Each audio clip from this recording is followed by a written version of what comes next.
Agad na kumasa sa direktiba ang mga opisyal ng Department of Transportation na mag-commute papasok sa kanilang trabaho. Ang kanilang karanasan, silipin sa sentro ng balita ni Bernard Ferrer. Alas 5:30 ng madaling araw kahapon, nagsimulang bumiyahe si Assistant Secretary for Road and Non-Infrastructure Dioscoro Reyes mula Fairview, Quezon City.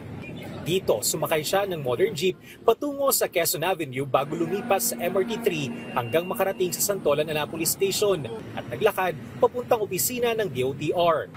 Nagsimula namang maglakad ng alas 6:30 ng umaga sina Undersecretary for Railways Timothy Jan Batan kasama si Assistant Secretary Eduardo Danilo Macabulos. Sumakay sila ng modern jeep papuntang Shaw Boulevard at sumakay ng MRT-3 patungong Santolan Annapolis.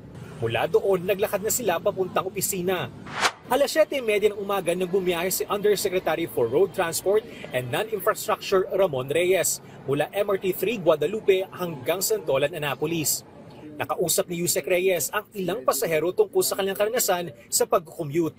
Pasado alas 6 ng umaga, naglakad si Director Joshua Rodriguez patungong EDSA Busway Guadalupe Station at sumakay patungong Santolan Annapolis, Quezon City. Mula rito, naglakad na siya papuntang opisina. Pinuri naman ni Secretary Lopez ang ginawa ng mga opisyal ng kagawaran.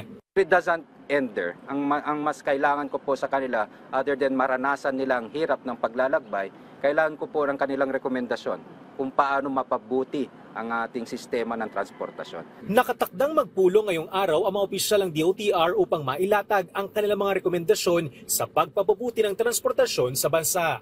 Bernard Ferrer para sa Pambansang TV sa Bagong Pilipinas.